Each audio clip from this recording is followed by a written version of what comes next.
Hi friends, Megan and Wendy here, and in honor of Hallmark airing the Chicken Sisters on Hallmark Channel, we are re-airing our original reviews and recaps of these episodes that were originally recorded back in September and October of 2024. So enjoy the Chicken Sisters and enjoy these recaps and reviews. This is a Bramble Jam podcast.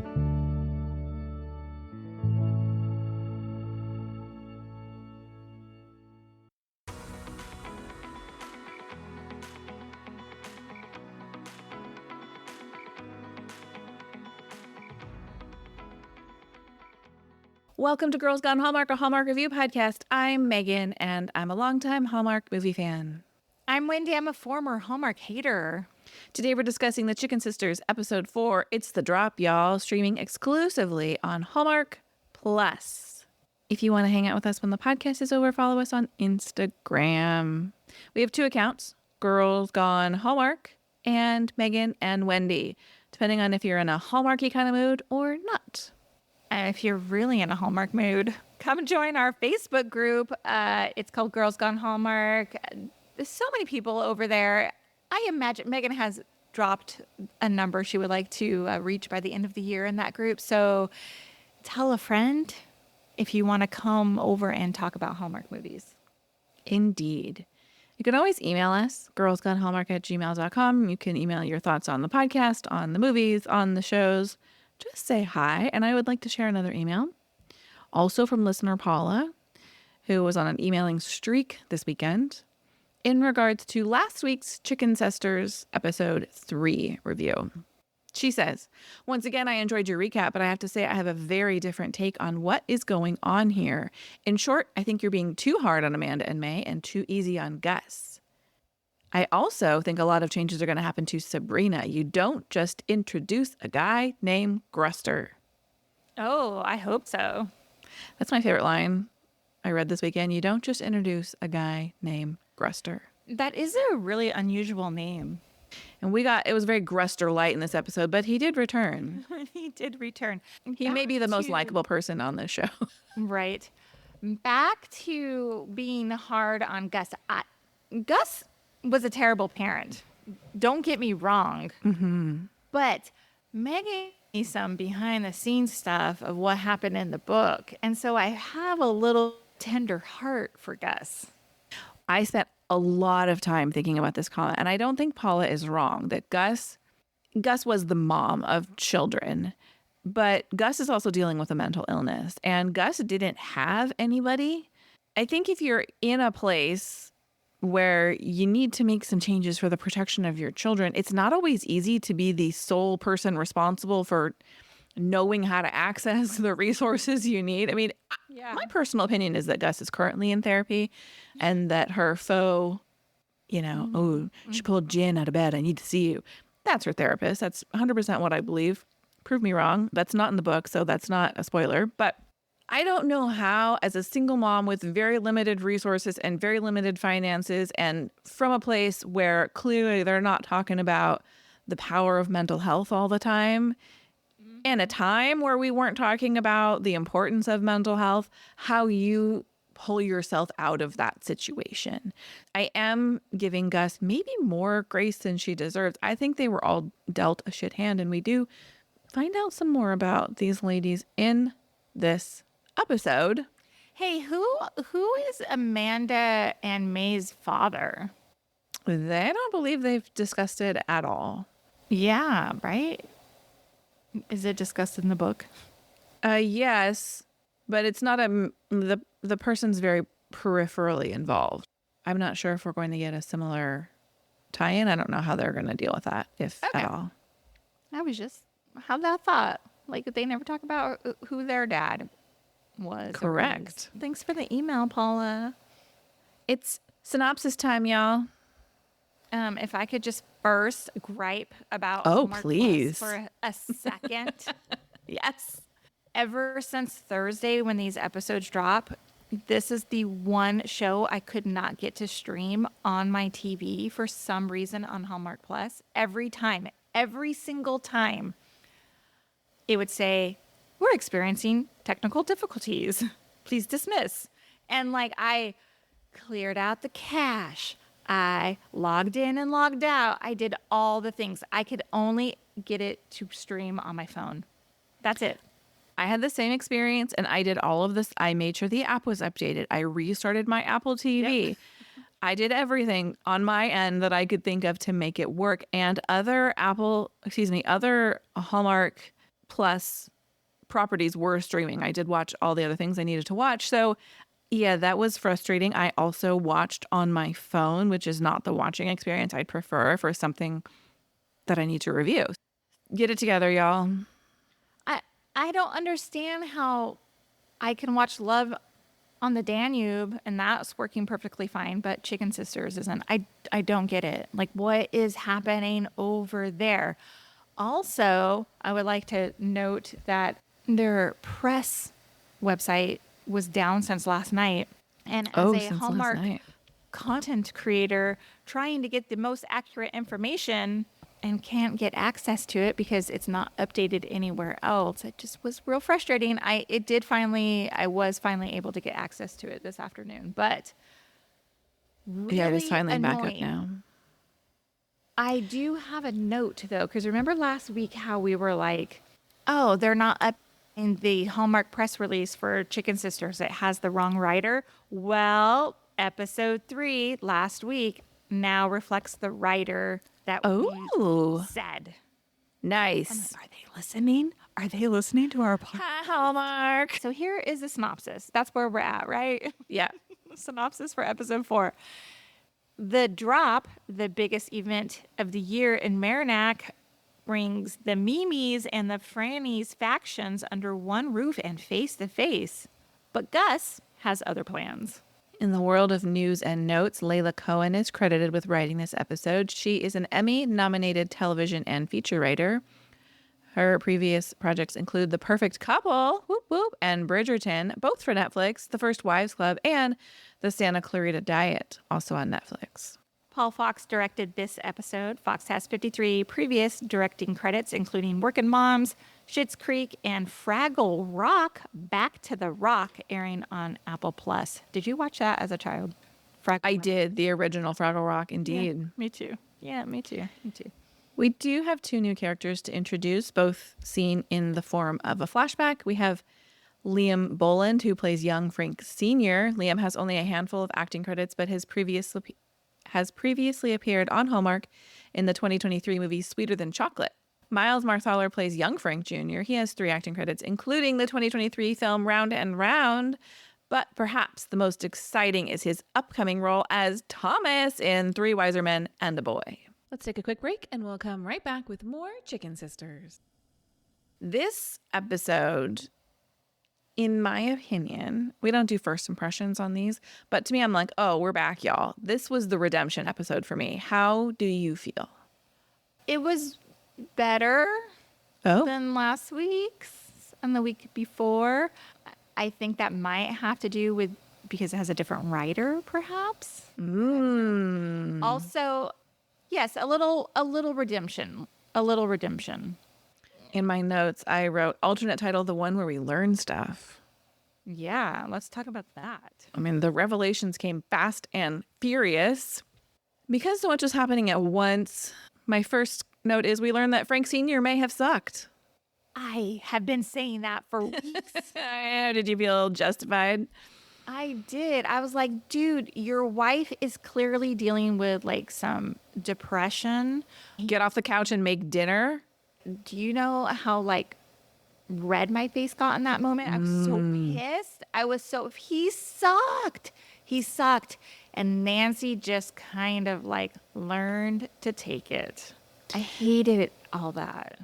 And we also learn that he's a big old cheater and he had an affair with one Gus.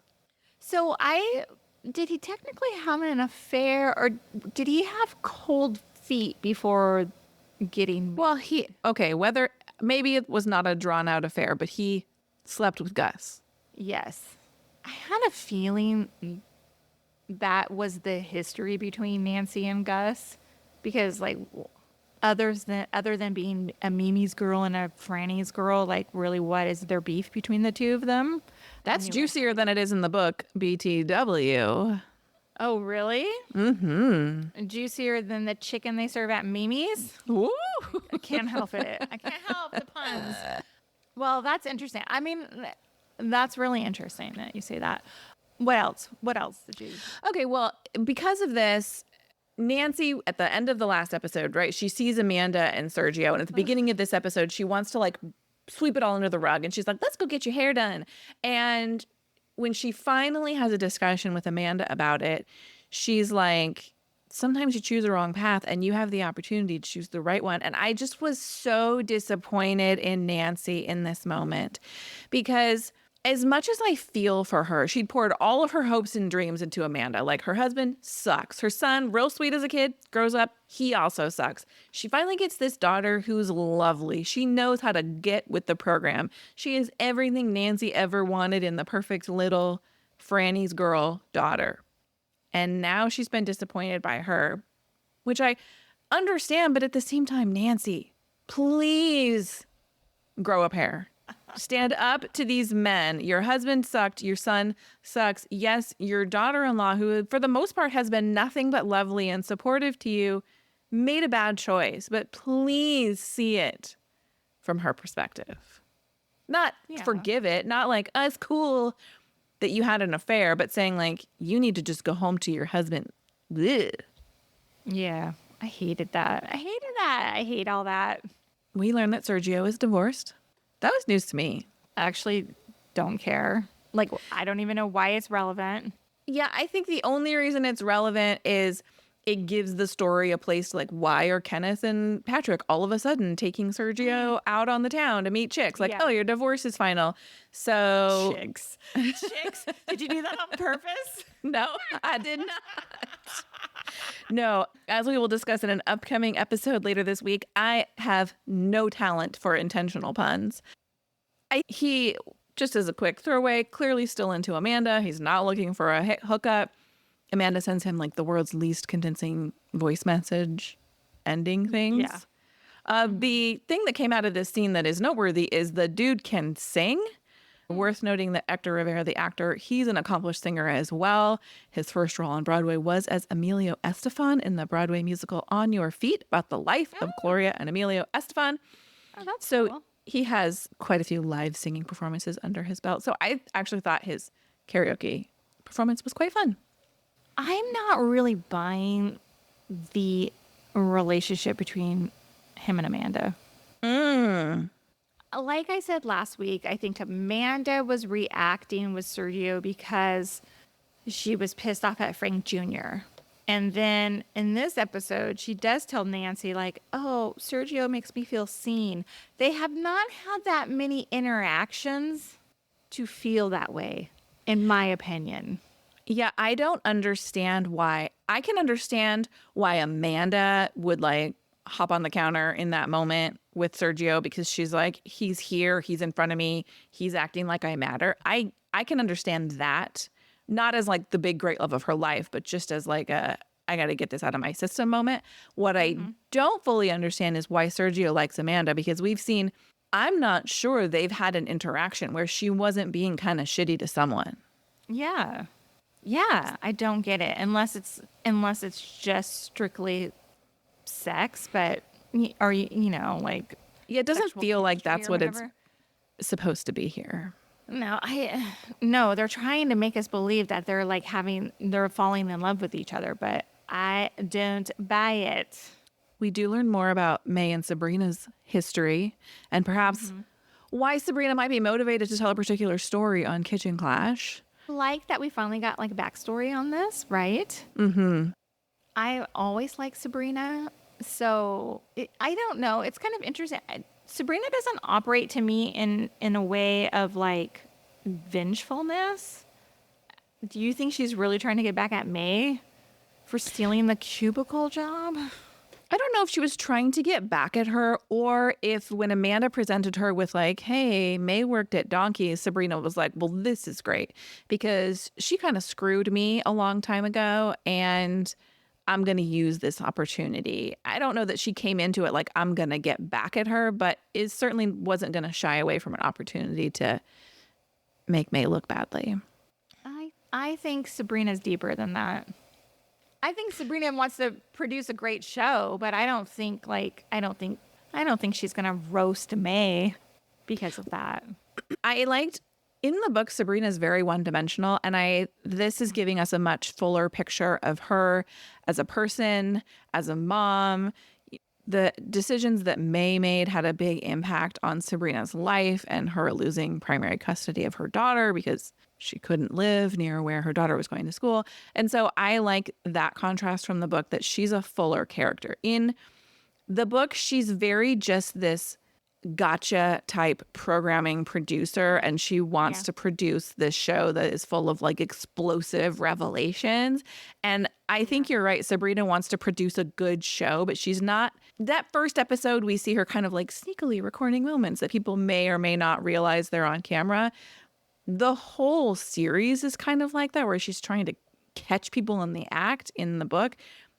I think they're trying to make her more than that. Yeah, well, to your credit, we do see her like filming on her phone during the party.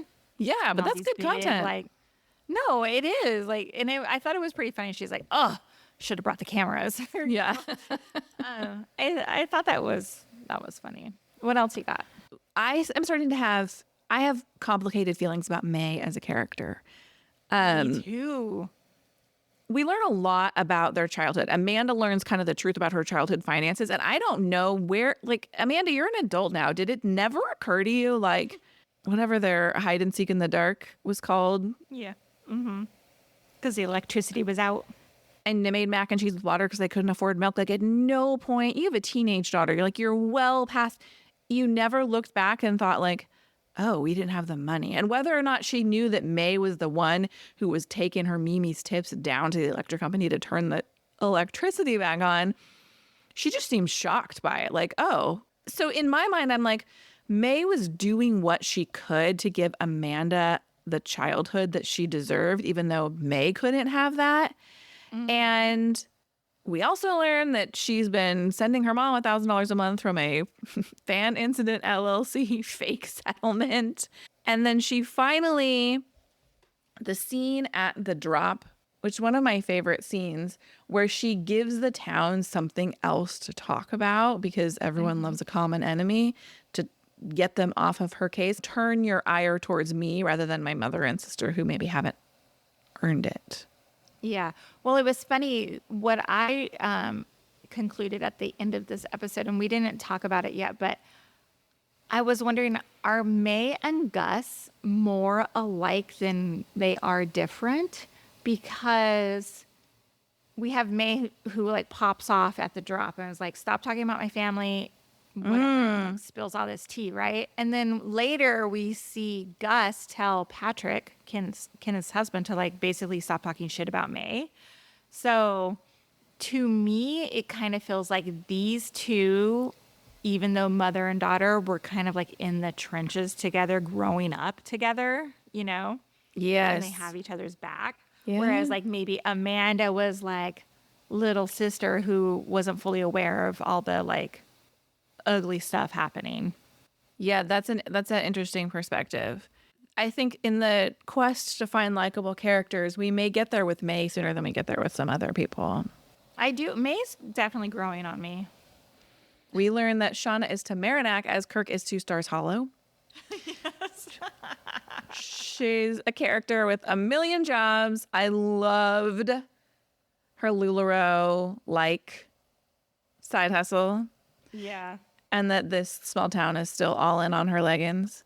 Don't you? I mean, that was hot when that was going off. Like, you and I were super into that. Like, we weren't like selling them, but we were like trying to get like the newest ones that were out. I was watching Facebook Lives to buy those bike leggings, man. Our Facebook Live parties that we would go to. Yes. Yeah, I thought that was really funny. Really funny, actually. Shauna really enjoyed her in this episode quite a bit. I also have, we learned Frank Jr. is the kind of person who could easily find himself in a cult.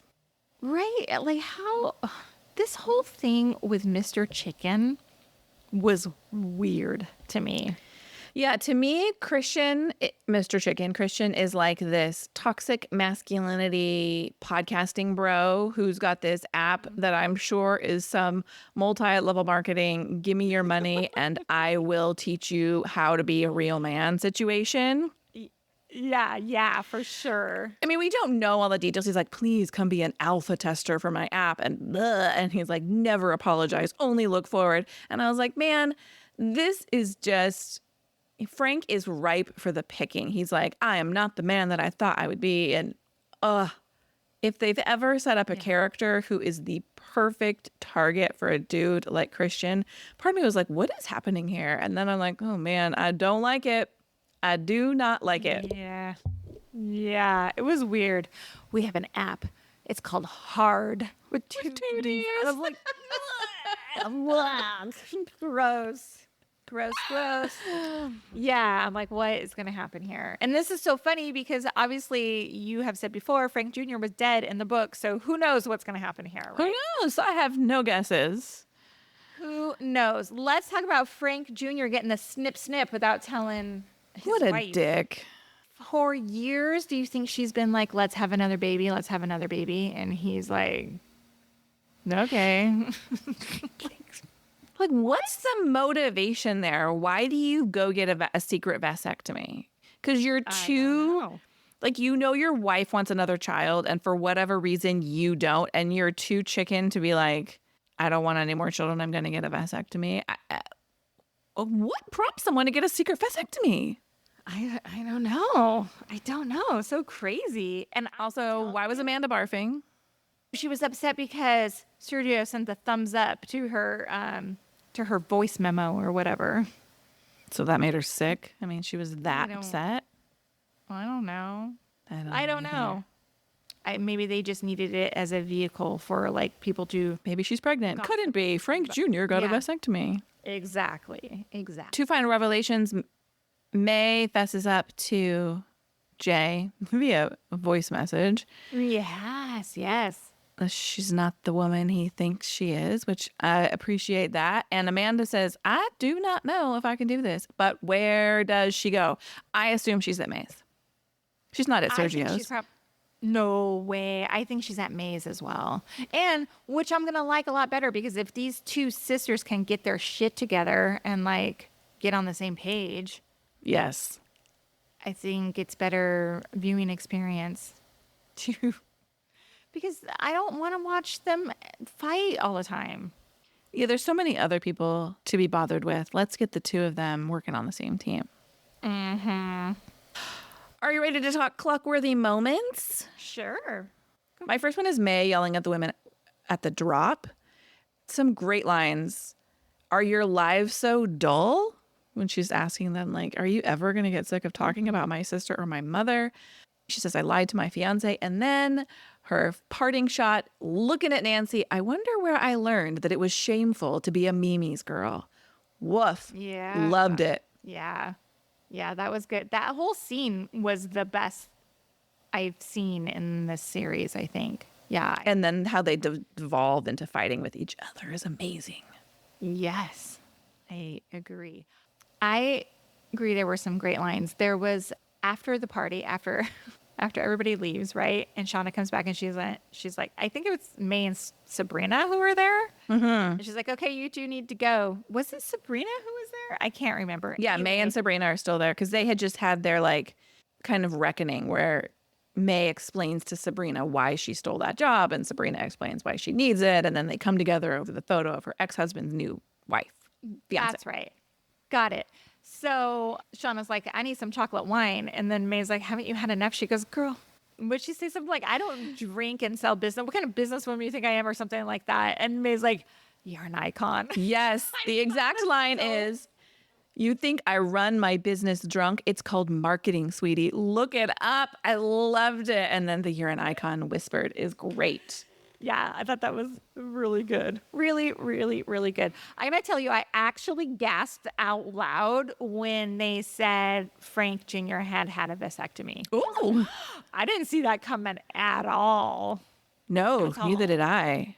I loved the moment where Gus tells Patrick to not talk about her daughter that way. And then the follow-up scene, he apologizes and he's like, it's clear you love them, but maybe you should let them see it too. Yeah. I liked that. Yeah, Some that was good. really great lines. We're back to episode 1. It's been a minute since we've had some of these one-liners that made me LOL. When Shauna says, May, why is this food on a rock? When May has her marble charcuterie board. And then she says, all that fabric and not a single owl or palm frond. I mean, anybody who's been victimized by the leggings MLM. And finally, May, when Amanda walks into the drop and she looks at her and she's like, are you planning to pledge 80 pie this rush? So good. It was so good. It was so good. Yeah, I think the writer really did well with this one. Yeah. This episode. I also loved the music montage when the ladies are entering the drop as if they're entering a club. So well done. But some of the filming choices, that one, and then the one where they pull back all the ladies fighting with each other at the end of the drop, really, really well shot. Okay, now talking about it, I do think this episode was a lot better Oh, good. than previous episodes. It was funny. There were a lot of funny parts to it amidst all the fighting. Do you have a feathered friend of the week? I'm torn, but I'm going to go with the lighthearted choice of Shauna because she made this episode so funny to watch. I agree with you. I picked May for the week. I thought it was a nice turnaround for May. Last week I was like, I don't like anybody in this show. So I'm glad that one of our leads is kind of making me like her a little bit. I agree. I was torn between May and Shauna. Hey, thank you for listening to this episode of Girls Gone Hallmark. For more Chicken Sisters reviews coming up over the next 4 weeks, we do have an episode come back tomorrow for The Real West and Friday for the final Jane Mysteries installment. We'll see you next time. Bye. Bye.